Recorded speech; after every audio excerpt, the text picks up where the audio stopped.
Hey there, I'm Daniel. I'm Ryan. So today we'll be doing a live Q&A to answer all of your questions. Oh, just a moment, my sound is turned on. So behind us we have three OLED TVs. We have the LG C9 on the left-hand side, the Sony A9G on the top right-hand side, and the Sony A8G on the bottom right-hand side. So those two are Sony's 2019 OLED TVs, and LG their C9 2019 OLED TV. So in this video, we're going to start by talking a little bit about the TVs and the differences between them while we wait for some of your questions to come in. The format of this video will be for the first 25 minutes, we'll answer questions only about these three TVs. So let us know if you've got any questions about differences between them or things like that. And then for the last 5 minutes of the video, we're going to have a open Q&A. So you can ask us any questions that you'd like. So to start off, so Ryan is a tester who's joining us today, and he actually tested the A9G and the A8G. So so I'm familiar with them. Yep, knows them very well. So let's start. The most obvious difference between them then is the design. Yep. So over here, starting with the LG C9, we have a very thin panel, which is typical of the LGs. They have changed the base from the C8. It's now away from the curved Alpine stand, and now it sits closer to the floor, and it's quite a nice stand. The A9G has the typical, or what we have seen from Sony in the past with the A8F and the A9F, that it sits right close to the table. It's quite a minimal design, which is quite typical of Sony. Exactly. It's very thin as well, so when it's wall mounted, it sits very close to the wall. Because it also sits very close to the table, you have less room for a sound bar. Yeah, that's true. There's no way to raise the TV without actually wall mounting it. So that means if you do want to put something in front of it, a sound bar or something else, then you're a little bit limited with this TV. Yeah. But the good thing about it is that Sony includes the acoustic surface technology, which is their proprietary technology that they have developed for the OLED TVs, which use glass. So it basically has actuators sitting behind the screen that vibrate the panel to produce the sound. So Sony says that this is to give a nice minimalist design, and you can have good sound coming from no distraction at the bottom kind of thing. You only have picture. It's a very good... pretty interesting. It's a nice design. Down here we have the A8G, which has a similar design to the A9G, excuse me. It is very thin as well, has the same sort of design language in the back. However, the A8G doesn't have the cable management system that the A9G does. Another interesting thing about the A8G is the stand itself, actually. So you can see at the moment it's sat up a couple of inches above the floor. But actually that stand, if you rotate it, so it's got an arc at the back, if you rotate the stand around and bring that arc to the front, then the TV actually sits in different notches on the other side that places it right at the table. So it looks a lot more like the A9G from the front. Yeah, exactly. Cool. So yeah, still while we wait for some more questions to come in, we'll continue talking about the differences between them a little bit. Another difference is the remotes, actually. So between the A8G and the A9G, the A8G has the old style rubberized Sony remote, and the A9's is it's a little bit nicer. It's sort of a metallic finish. The buttons are a little bit easier to find, a bit better tactile feedback. And the C9, of course, for many of the high-end LG TVs, they actually have a pointer. So you can use this to navigate menus and things, and it's quite an interesting feature that the Sony TVs don't have. Cool. So do we have any... We do have some questions already coming in. So from Chris Baker, for 24p content, which is the better TV? Concerned about a stuttery picture, as I mostly watch 24p content. Yeah, so there are a few interesting differences with that.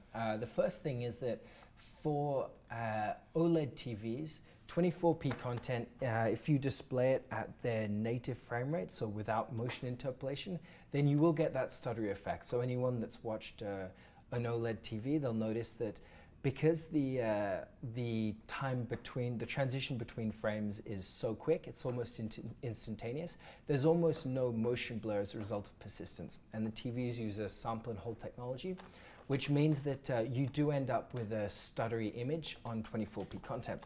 Having said that, each of these TVs has a motion interpolation option. So what that will do is it will interpolate that low frame rate content, fill in the missing frames to make a smoother image. This is something that we test for the ability to interpolate. All of these TVs can interpolate either up to 60 Hertz or 120 Hertz. But one thing that we don't really test for is the quality of that motion interpolation. And I think... At least we don't rate it. Yeah. So we do definitely have a look at it. Sometimes we'll comment on it in the text. And that's something that the Sonys are really well known for, their ability to handle motion interpolation with fewer artifacts than other brands. And generally, it's something that people do prefer. So if that's something you care about, then there might be an advantage for one of the Sony TVs. For sure. And it is good to note that the two Sony TVs have different processors. So they have the X1 Ultimate and the X1 Extreme, which have slight differences in the way they handle motion upscaling and things like that. Yeah, it's definitely interesting because it's there's a few kind of subtle differences between the A9G, their kind of top tier model, and the A8G, which is at least a step below. And one of them, as you mentioned, is that processor. And talking about that, actually, the interface, when we first received the A8G, when we first bought it, updated it to the latest firmware, and it was on Android 7.0. Yeah, very odd. It's shipped with Android 7.0. That could be due to the way Sony does software updates is that they update by serial number, and they do it in batches. So it's possible that our batch from our serial number didn't get the Android 8.0 update yet, but we have, since posting the review, updated to the Android 8.0. Yeah. So, we'll talk about some more differences. So another one, we mentioned a little bit about the processing of these two TVs, the two Sonys, but another difference is actually the inputs of these TVs. So the LG is pretty interesting because it actually, it's advertised to come with HDMI 2.1. So this is kind of something that it's been spoken about a lot recently. There were rumors that it would start coming out on 2019 TVs. And I believe the LG was one of the first ones to come with it. So what can you tell us about that? Well, all 4 ports are supposedly HDMI 2.1. That allows for HDMI form VRR, as well as... Just a quick note on that. The HDMI form VRR, although it was introduced with the HDMI 2.1 standard, having the HDMI 2.1 bandwidth isn't a necessity. In the case of the LG, it does. It has both. But for some models, you can get one without the other. So it doesn't necessarily mean it's a HDMI 2.1 full bandwidth port. But the other features, you can have up to 8K 120 frames per second. Is that I think so. But the amount of bandwidth that you have. Yeah, basically it's a huge amount of bandwidth. Yeah, being a 4K TV, never have an issue with playing 8K stuff. But the good thing about that is that it's kind of like a future proofing. So if you have the HDMI 2.1 in the future, when, let's say, for example, graphics cards will eventually come out to support HDMI 2.1, and you would be able to output 4K 120 at 444 chroma. So you'll be able, that'll be good for PC gamers. And really, it's at the moment there's nothing that supports it. That's the reason we haven't actually been able to test HDMI 2.1 yet, is because there's no sources that actually support that high bandwidth.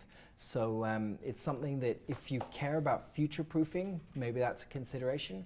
At the moment though, it's not really anything you can use, and we can't really test it. We're waiting to buy a HDMI 2.1 source as soon as one becomes available, and that's we'll have a look at it and actually run some tests on it and see how it performs. Cool. Yep. So have we got any more questions we can go over? All right, so I'm looking through them right here. Cool. From Martin BVB, are you aware whether Sony plans a gallery mode like the ones LG and Samsung already offer? Since the Sony A9G or A9G seems to be made for the wall mount, this might seem like a reasonable idea. As far as I'm aware, there isn't a gallery mode per se, but since it is the Google platform, you have access to Google Photos, where you can upload any picture or any piece of art that you might like and have it shuffle through on the OLED TV. So it can act in a sort of the same way. Yeah. But no, as far as I know, I'm not sure if that's something that they have planned or if it's coming. And just a quick note, you can see in the background now that each of these TVs has dimmed a little bit. That's the As OLEDs, all of them may have the risk of burn-in. So that's a feature that they use to dim the screen to make sure that the bright pixels don't stay on for too long and burn the TV out over the course of years. But from our testing, we actually found that we tested on 2017 OLED TVs. So we don't know if there's been improvements since then, but at least with the ongoing tests we're running now on TVs, we think that for most people they shouldn't have an issue.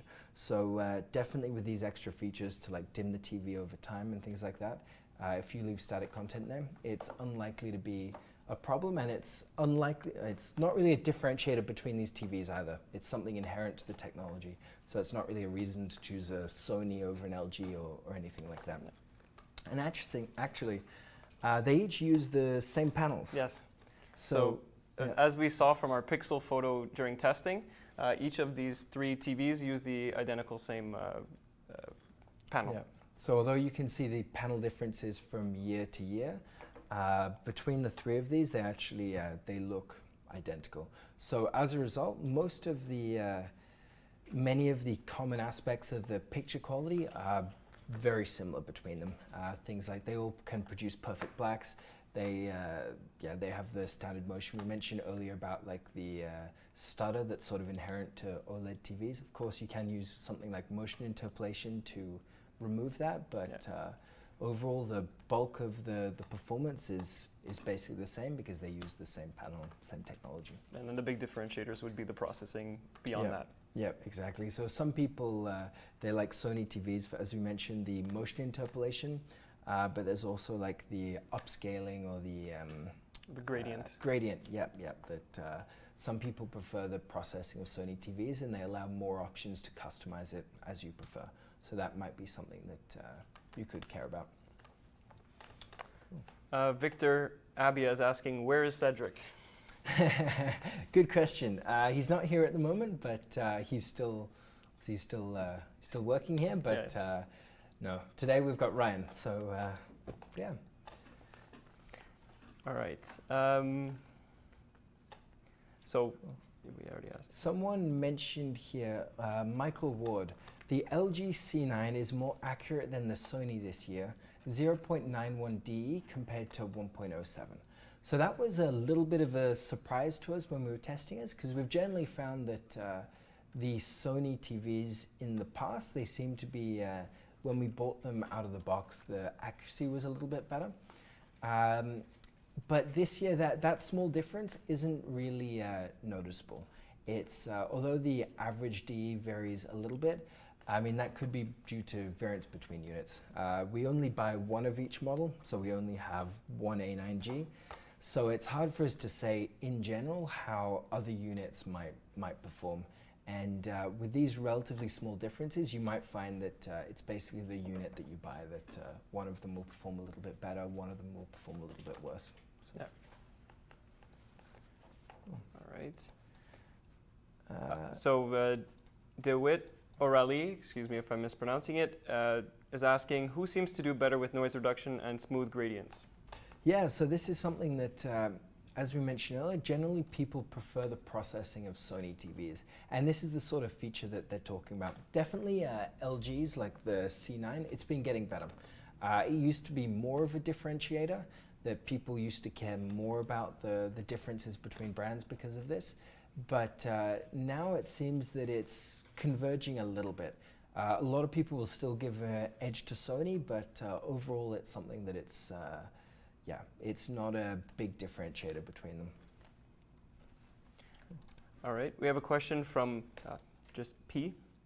How about the macro blocking issue that was common in the 2018 series in the near black scenes? That? So there was, I believe, two issues with it. One is that on the OLED TVs, when it changed from between two very dark colors, it was possible for the white subpixel to flash between the transition. So you'd actually, in very dark scenes in a dark room, you could notice almost like a flickering in dark scenes, which often it occurred in like the macro blocking sections of movies because it's very low quality content and kind of fluctuating between two low gray values. And it doesn't necessarily have to be gray, but this is something that we have still been able to recreate on each of these TVs. So it seems like it's still there, at least a little bit, but it's also something that varies between panels, so it's hard to know exactly if it's better this year or not. Cool. Okay. Okay, and so Philip Tixon is asking, what's the biggest jump? The C8 to the C9 or the A9F to the A9G? That's an interesting question. That's a good question. The C8 versus the C9, some of the differences there, obviously HDMI 2.1, for people that care about future-proofing, that's a big thing. There's also the, what else is there? I'll bring up the side-by-side reviews and we can compare them. Here we go. So on the website, we can compare TVs. So I'm going to bring up, here we go, the C8 and the C9. So here we go. The biggest difference, the input, so HDMI 2.1. Okay, the C9 also supports eARC, again, a sort of future-proofing method, and the HDMI forum variable refresh rate technology. Overall picture quality, though, and performance is, it's pretty similar between them. I mean, the brightness is in the same ballpark. Gray uniformity, obviously it's an OLED, so it can produce the perfect blacks. That's common between years. Viewing angle, pretty much identical. So really between the C8 and the C9, the biggest difference is if you care about these extra future-proofing features. And between the A8G and the A9F and the A9G. Yeah. Yeah, so the biggest difference is the design of them. Obviously the A9 it had quite a, the A9F had quite a controversial design because it actually sits back like an easel. I'm not sure if you can see it. We've got it down on the try to move out of the way. Yeah, you might just be able to see where it's leaning back on the corner there. So that was quite controversial because, because some people liked it, some people didn't. Personally, I didn't like it, so I definitely prefer the design of the A9G. I actually didn't mind it. I do prefer the A9G, but I did also like the A9F. So it is completely preference, for sure. For sure. Brightness of the two TVs, very similar. Uniformity, viewing angle, obviously they're very similar panels. I know there's a difference in color volume. There's a slight difference. Yeah, that was something that, so we actually measured, we measured a lower color volume on our A9G. And this is actually something that we compared side by side with the A9G versus the A9F. So we're able to confirm that at least for our unit, that was a difference. Having said that, for most content, you're unlikely to notice the difference. It's really only, we tested it using the Rec 2020 really saturated colors, and we were able to visually see a small difference. But unless you're doing a side-by-side comparison, I don't think most people would It definitely wouldn't be an issue, that's for sure. So overall, it seems like the biggest difference between the C8 and the C9 is future-proofing, HDMI 2.1, HDMI forum variable refresh rates, and between the A9F and A9G, there's mostly the design, a little bit of difference with the color volume, but as far as the changes go, the LGs seem to have made a bigger impact. Yeah. Check on some questions. Yeah. So just for anyone new that might be joining in, so today we're doing a side-by-side comparison of 3 TVs. So we have the LG C9 on the left-hand side, so LG, their OLED TV, their most popular OLED TV of this year, most likely. On the top right-hand side, we have the Sony A9G, so that's Sony's highest-end OLED TV. And the bottom right-hand side is the Sony A8G. So it's just the tier below the A9G in Sony's lineup. So the X-Gamer asks, how is the sound quality of both TVs? Yeah, so let's see, let's actually compare them side by side. In the meantime, do you want to talk about, you mentioned about the driver differences between them. That's something that... So last year with the A9F, Sony had a 3.2 setup. So they had a left, a right, and a center channel actuator that was vibrating the screen, as well as the 2 subwoofers in the back.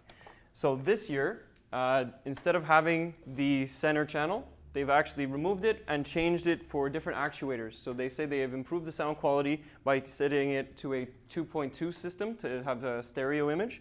So that's a difference from last year and this year. They also have, on the A9G and not on the A8G, they have the ability to plug into an audiovisual receiver, so you can actually plug it in and it becomes your center channel speaker in your home theater setup. So the TV can sit nice on a table or on an entertainment stand, and you won't have anything underneath. It will give you only the picture, and the sound will come directly from it for the dialogue. So people talking on the screen can come directly from you is the idea. Cool. So having said that, I'm just looking at the results now. Between the A8G and the A9G, I mean, they're both a little bit above average for a TV, and the A9G performed a bit better, and the C9 was in the same ballpark there. Yeah. That not a huge difference between them, but if that's a feature that you care about using as the center channel, then it's definitely neat.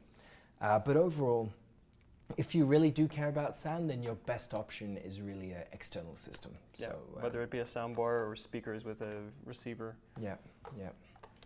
Cool. Do we have any more? So keep asking the questions in the chat. So we're going to keep going for another 5 minutes talking about these three TVs, and then we're going to go on to more general questions. So for now, we're sticking only to questions about the A9G, A8G, and C9. And then we're going to open up to any other questions that you might have.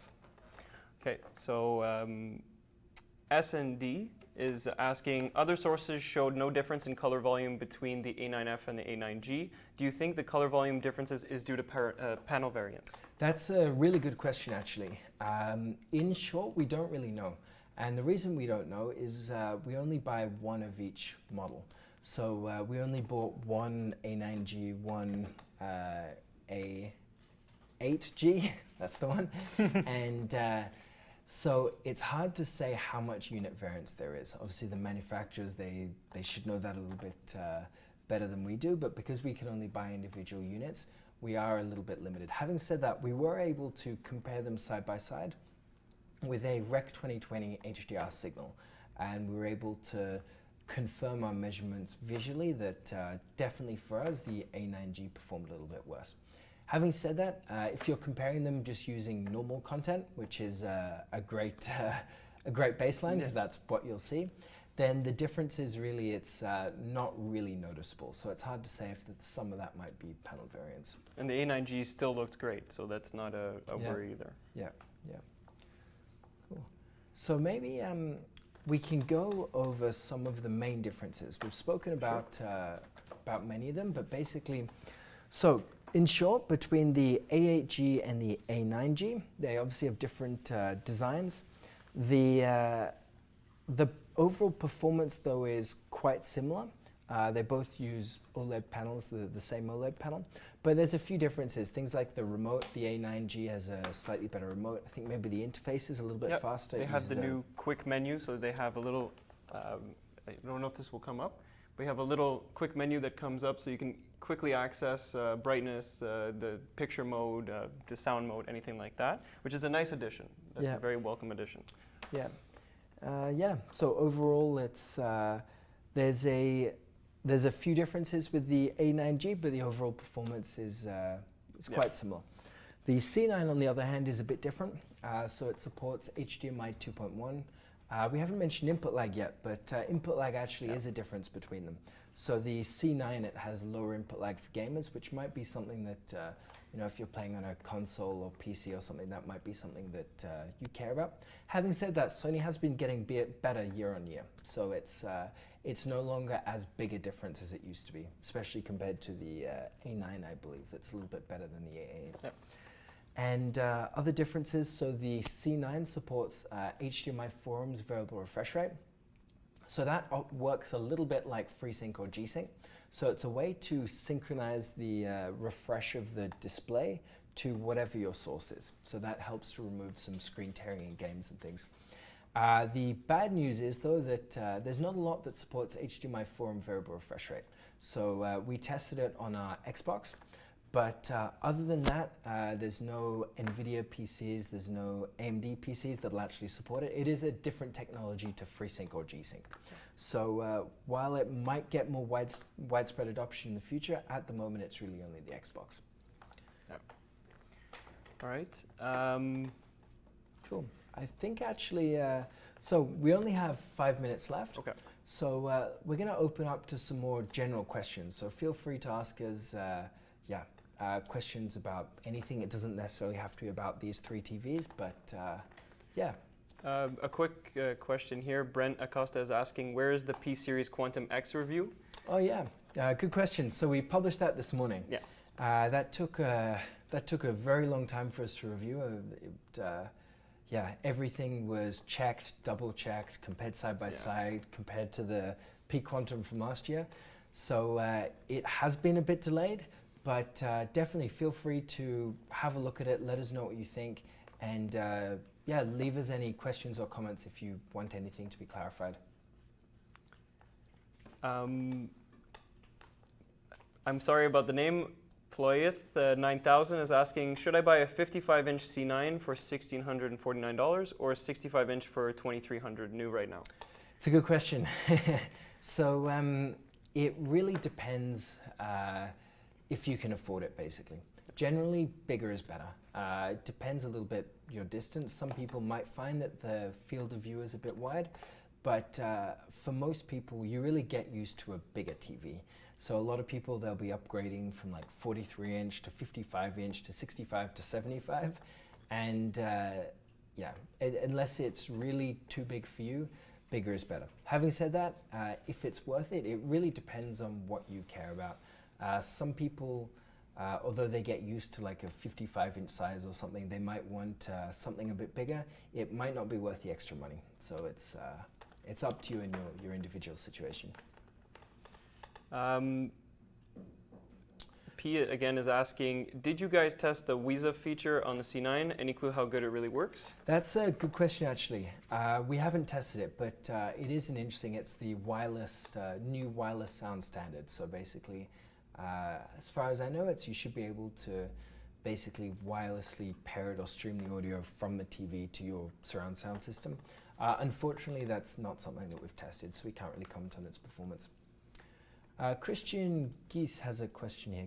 Geese, will you also test the Panasonic GZW1004? Unfortunately, we don't have plans to test Panasonic TVs at the moment, and the reason is that they simply aren't available to buy in the US. So our main market is the US. We buy all our TVs there. These were all bought in the US, and as a result, we don't have any plans to buy it. We would like to in the future, though, expand to other regional models, but at the moment, we're limited to the US only. I have a question here. Jeremy is asking, does pixel density matter with the size of the TV? It's a good question. So generally, so there is a limit to how fine a detail people can see, but usually that's not the limiting factor for how close people should sit. And the reason is that most content, either it's at a lower resolution or it's compressed. Both of those will mean that the artifacts in the content are actually much larger than the pixels themselves. So although you get a higher pixel density from, like, let's say, sitting closer, from being a bit further away or getting a smaller TV, really it's the content itself is the biggest limitation. And generally still bigger is better. I mean, to see the pixels of one of these, you really have to be pretty close. Yeah, you have to be pixel peeping.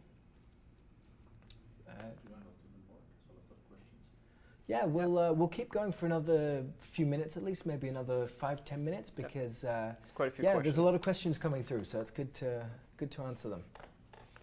All right. Is the LG C9 capable of 4K at 120 hertz? That's a good question. In short, we don't know. And the reason that we don't know is that it might be supported through HDMI 2.1, but we don't actually have any way of testing it at the moment. And that's because there's no HDMI 2.1 devices available yet. Sorry, by devices I mean sources, because obviously the TV itself is advertised to support HDMI 2.1. Having said that, on some TVs, like the Samsung Q90, I believe, or the Q900R, we were able to send 4K 120 Hz 420 via the bandwidth of HDMI 2.0. And that's not something that worked on the C9.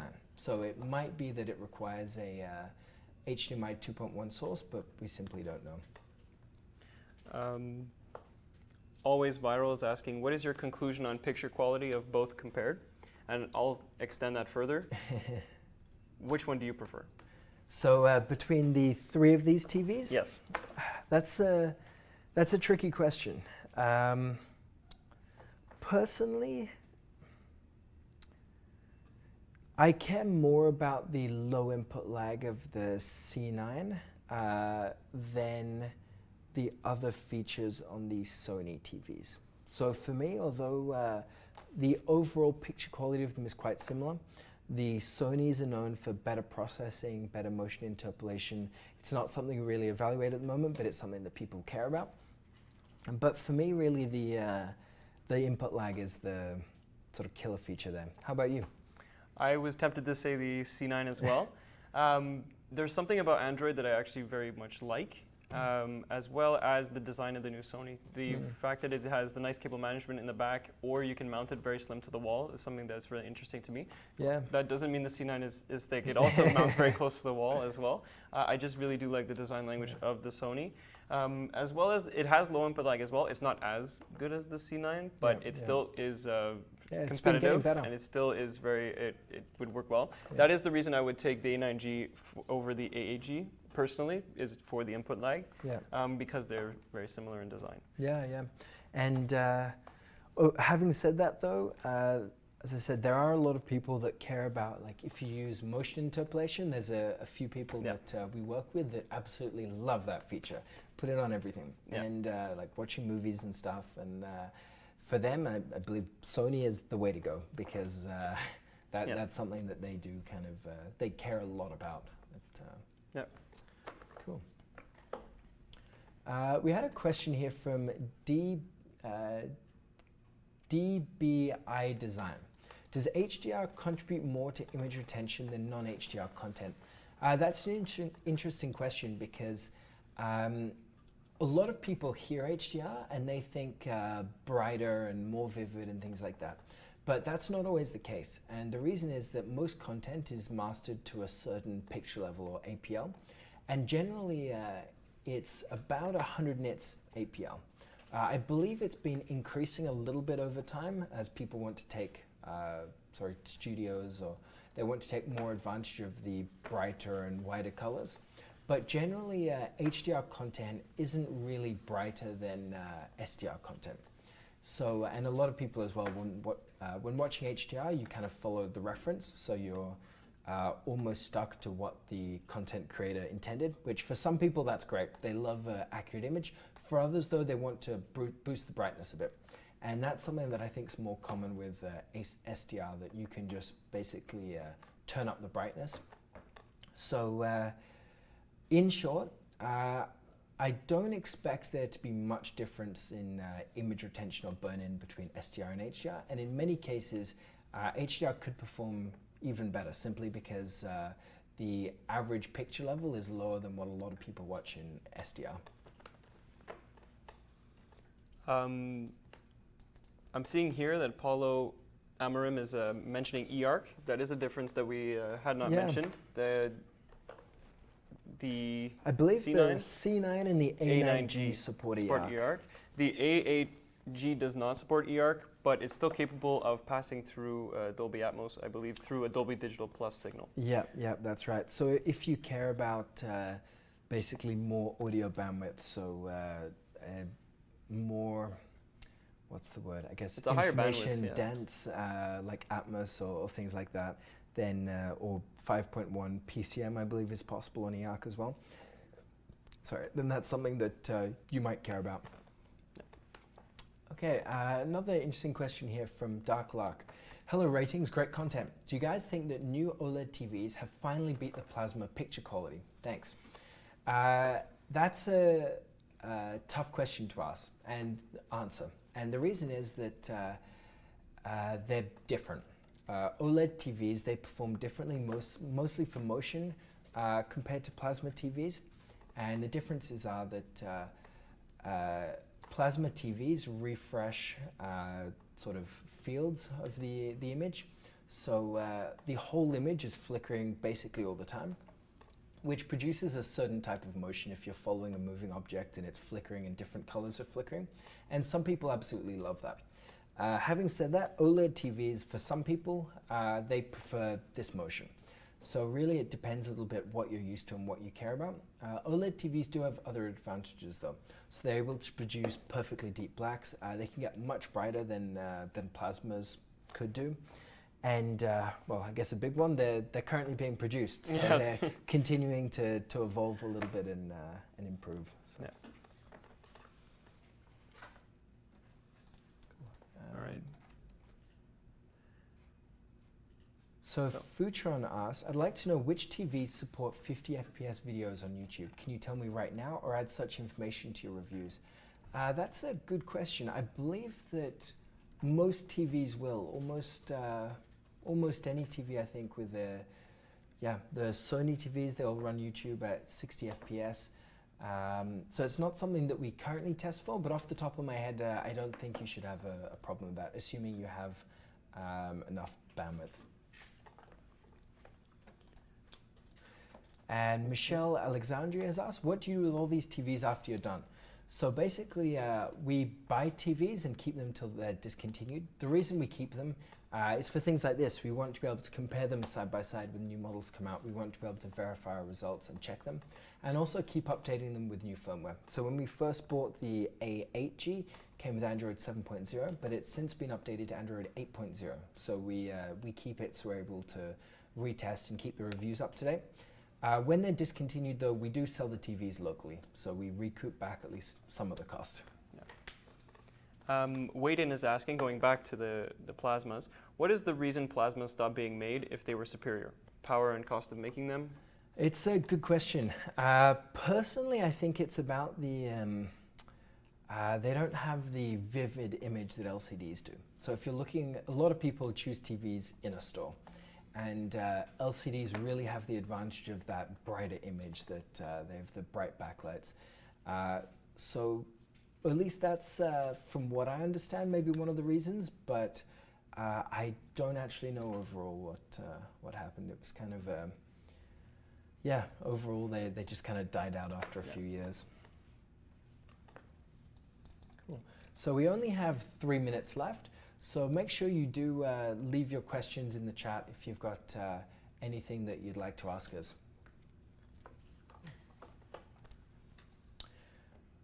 So IXCoatL3507 asked, do you know when the LG B9 will go on sale in the States? Since in Mexico it was already on sale, and I'd like to know if it's a good option over the C9. So unfortunately we don't know when it will become available. At the moment, it's, as you said, it's not yet available. We will buy and test it as soon as it does become available. But at the moment, we really don't know. That's interesting, though, that I didn't realize it was already for sale in Mexico. I didn't know that either. It's good to know. Yeah. But yeah, as I said, we buy all our TVs from the States. So as soon as they're available in the States, we'll buy it. We're anxious to get our hands on it, too. So. Yeah. Definitely, it's always an interesting model, the sort of B series of LG's OLED lineup. For sure.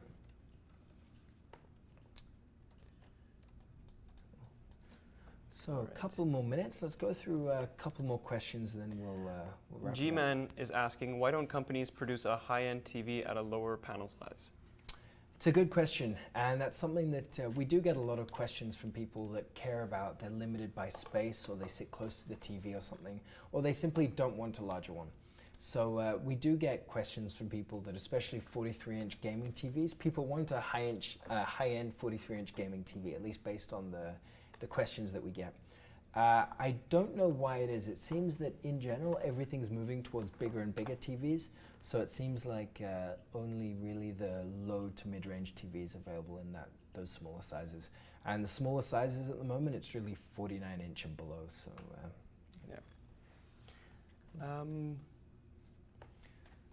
Thomas Tomaitis is asking, is there a possibility of an OLED ever hitting the 1000 nits HDR threshold, in your opinion? Yeah, so I think so. I really don't know which way the market's going and how it's going to work, but I mean the OLED reference monitor I was hits gonna 1,000 say- nits. I was gonna say, yeah. Yeah, but even having said that, it seems like there is variance between panels, but I think one of the OLED TVs we tested last year or the year before, it could hit like 940 nits or something in small windows.